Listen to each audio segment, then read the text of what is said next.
This episode is sponsored by Squarespace. Whether you need a domain, website, or online store, make your next move with Squarespace. I did a couple of street photography workshops recently, and I had a moment where I realized that I might be inadvertently confusing people who follow me on platforms like Instagram and creating false expectations because I post so often, especially amongst beginner photographers. When I said in one of those workshops that I only really expect to get around 5 really good images a year, people seemed shocked. I mean, surely if I'm posting over 100 images a year to platforms like Instagram, I think those are all great images. But I had to explain that there's a massive difference between something I might choose to casually share on social media and an image that I think is truly great. When I said that, I noticed a few photographers breathing a sigh of relief because I think we put so much heavy expectation on ourselves that we think that every time we go out, we have to come home with a really good or a great image, but I just don't think that's reasonable. You can't control the light or the subjects you're going to come across, where you're going to find them or what they're going to be doing. And I think it's all these elements coming together in a single frame that take an image from just all right to really, really good. So in this video, I want to talk about hit rates and what I think, subjectively speaking, makes a really good street photograph. Your hit rate describes that ratio between how many times you click the shutter in any given period of time versus how many of those images end up as images that you consider to be keepers. And I know a lot of photographers who take this stuff very seriously. They take a high hit rate as a mark of their talent or skill as a photographer. But I think before you can talk about hit rate, you first have to define what you consider to be a hit. So let's start by talking about what actually makes a good street photograph. Now, I'm obviously aware that this is super subjective stuff and opinions on this will differ wildly, but I want to share an idea with you that isn't actually mine, that my friend Joshua K. Jackson shared with me and has kind of lodged in my brain and really helped me to push myself with my own photography. He's somebody I learn a lot from in general. He's appeared on this channel a bunch of times and I'll link his work down below. Joshua talks about layers. When I'm walking around with him and we're taking photographs, he'll often round a corner and say something like, "This is a great scene, but it needs something else." Or, "That's a really interesting subject, but they need to be doing something more interesting." And he pushes himself, I watch him, to build layers of interest in every single image that he takes and not just resort to the one thing that drew his attention in the first place. And that mentality that he shared with me has really helped me to push my own work and build more layers into the images that I make. So, as we think about defining what makes a good street photograph, let's talk about some possible layers of interest that we can be building into our images. And it's important to say that this isn't a definitive list. They're given in no particular order. You can stack them any way you like. But the theory is, the more layers you have in any given image, the stronger the image will be. One layer might be an aesthetics layer, and for me, this includes things like interesting exposure, light and shadow, a compelling composition, or good color combinations. With this layer, we're bringing our technical skills and our creative eye to bear to make visually pleasing images which are well balanced. Now, I'll be honest and say that so much of what I post on platforms like Instagram is me practicing these skills and playing with this aesthetics layer. But these images are often only one layer deep, and so I don't consider them to be great street images on their own. If you've followed this channel for a while, you'll know I call images like that visual notes. And I almost think about them like just practicing those aesthetic skills, being able to put together a competent frame. And shooting like that is like photographically stretching or exercising.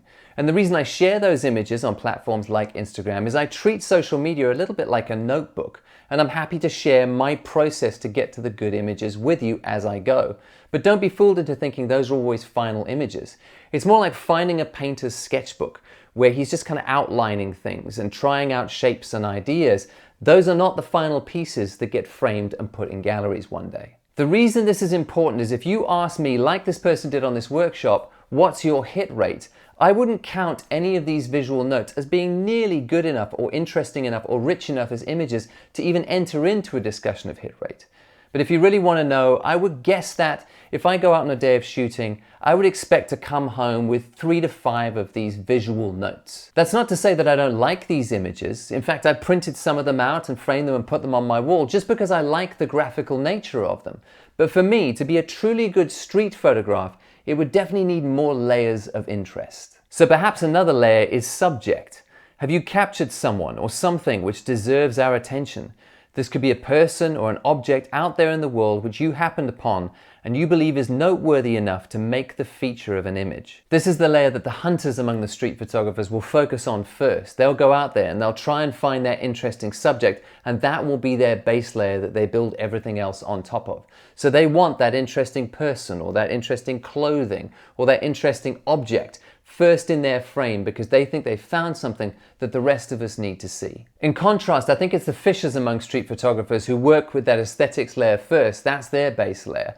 They want to start with that composition, the interesting light, and working with those colors, and they hope that the subject comes to them into that frame that they pre-composed. But again, an interesting subject is only one layer, so is it enough to take that image?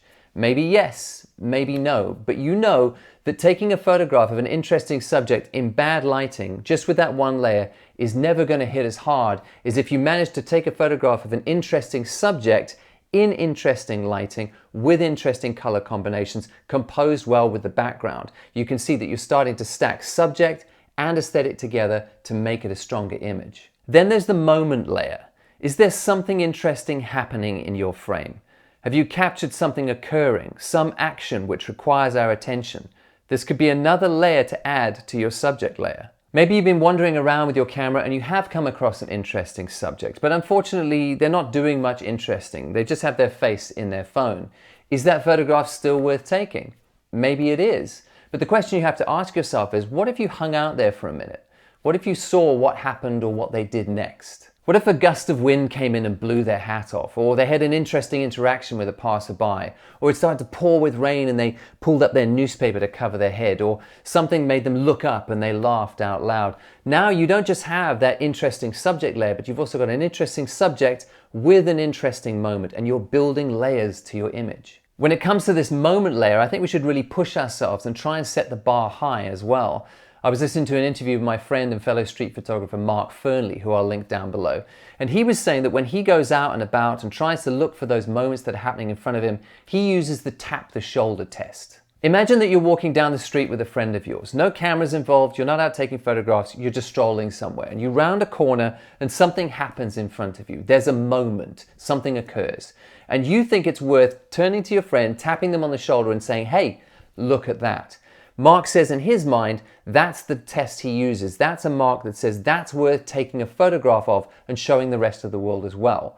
But if he sees a moment that he wouldn't bother turning to his friend and tapping them on the shoulder and bothering them to look at something, maybe it's not a strong enough moment for a really good street photograph. Hopefully you're starting to see how these layers can stack to create stronger street photographs. You might go out there and use your skill and technical ability and your visual eye to find an interesting composition that features interesting light and also maybe some great color combinations. That's one layer, but what if you also have an interesting subject in that frame? That's two layers. And then what if that subject is involved in an interesting moment? You now have three layers, and that's starting to become a very strong street image, which I think you can start to count towards your hit rate. Let's just call the last layer alchemy. It's that secret sauce, that little bit of magic which we can't control when elements combine to make something really special. Take this shot Evelyn Hoffer took of this little girl on the streets. The color theory is there, nice red pop on the socks. There's kind of a coolness to the image, so you've got the blue-red thing going on. The soft pastel-y light is beautiful. The composition is great. She's center composed, but there's nice separation between her and the dog facing the opposite direction in the background. So lots of technical elements are in place. The subject is interesting. The moment is cool because she's obviously way too small for the bicycle, so there's something interesting in there. But on top of all that, there's something magical about this moment. And this shot from Jill Freeman of these three girls on the streets in New York, again, the technical elements are there, the lighting's great, the composition is really good, the separation between the subjects. I even kind of like the slight tilt to the image, that it's kind of a little bit off, and that gives the image a bit of movement. So all those elements are there, technical, subjects, and the moment is great. But again, on top of that, there's something special about it. There's a little bit of magic to the shot. This is a famous shot from Joel Meyerowitz, which he took in Paris. And this is a great example of sometimes when that alchemy layer transcends everything else. Because for me, to be super honest, the composition of this image is slightly off. the lighting's okay, but it's a little bit flat.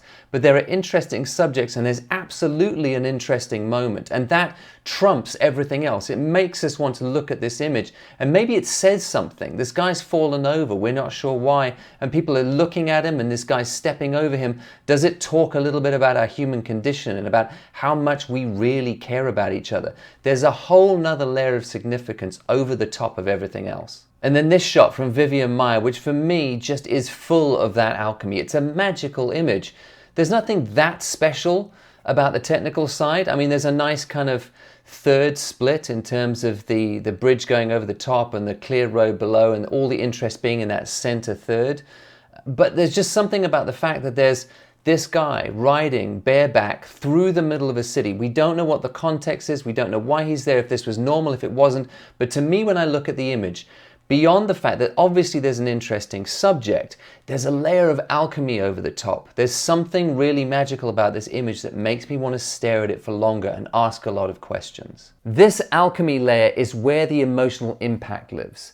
My friend Joshua talks about capturing the unrepeatable moment in our ever-changing world where our streets are constantly being renewed and they will not be the same tomorrow as they are today. That when we click that shutter at just the right moment, that we capture a moment in time, we freeze it, and something about it is something we want to remember, we feel fondly about, or that challenges us in who we are. And making images like that takes a great deal of skill and patience and practice and a deep knowledge of our subject matter.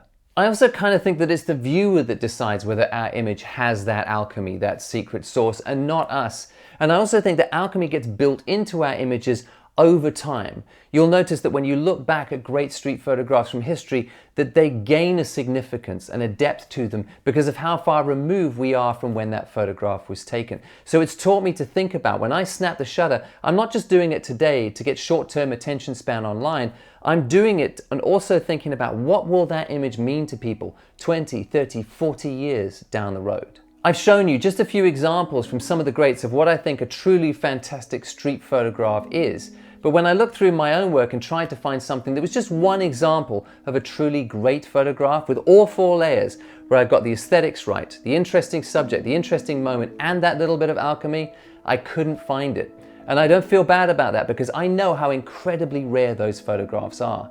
In fact, those great street photographers that we know maybe only got 5 to 10 of those sorts of images in a lifetime, and those are the 10 images that you know them for today. So the way I think about it is one layer is good enough for Instagram, and let's be honest and say that social media is full of one layer images. And as I said, I would hope to get between 3 to 5 of these visual notes every time I go out, but I wouldn't count those towards a hit rate. 2 layers of interest might make it into a parable magazine, for example, and I'm maybe aiming for between 20 and 40 of those a year. 3 layers of interest could make it into a proper hardcover monograph book one day. And if I get 5 of those a year, I'll feel like I'm doing really well. 4 layers are the stuff of legacy, and I think you'll only get a handful of those in a lifetime. I hope this has helped. I often see relief on new photographers' faces, just like I did on that workshop when I said, you're not supposed to go out every day and get a great image. It's not even possible, so don't beat yourself up. I often come home after a day of shooting with nothing but just a handful of visual notes. And the truth is that all your heroes have a similarly low hit rate for those really, really good street photographs. So be kind to yourself, be patient, take your time, and just push yourself to build more and more layers of interest into the images that you're making. And with all that practice, you'll one day be standing in front of that magic scene and you'll be ready. Before I go, just a little reminder that Volume 2 of Parable is out now, and it is my Namibia story. It's a body of work I've wanted to share for years. I've done a lot of writing in it about the shoot itself with the Himba tribe, growing up in Africa myself, why Namibia, all that kind of stuff. I couldn't be more proud of this one. I think it came out really, really well, so I'd love you to get a copy. I'll leave a link down below. You can get them physically in this format, or they're also available as a PDF download with an MP3 of me actually reading the magazine to you. And then just to say that we have our second creative retreat this year in Tuscany from the 9th to the 16th of September, so just around the corner, and we still have a few slots available. It's a great opportunity to get away, turn down the noise of daily life, create some mental space for yourself, get some inspiration back, eat some great food, visit some beautiful local towns, and more importantly for me, get a little bit of a sense of community with like-minded creative people and dig in on some really important conversations. And then lastly, thanks again to Squarespace for sponsoring this episode. If you need a new website or a domain, they're a fantastic option. I've used them for over a decade as my website of choice. One of the things I love about Squarespace is how easy it is to use. I have no idea how to put a website together from scratch, but when I was first putting mine together years ago, I decided to go with Squarespace. I looked through their templates. They were beautifully minimally designed. I chose one that I felt fit with the sort of work that I wanted to post, and it took me no time at all to put together in the back end. It was just a case of clicking and dragging in text blocks and image blocks and galleries and videos and contact forms, and what I saw was what I got. It couldn't have been simpler. Start your free trial today at squarespace.com and go to squarespace.com/Sean Tucker to get 10% off your first purchase.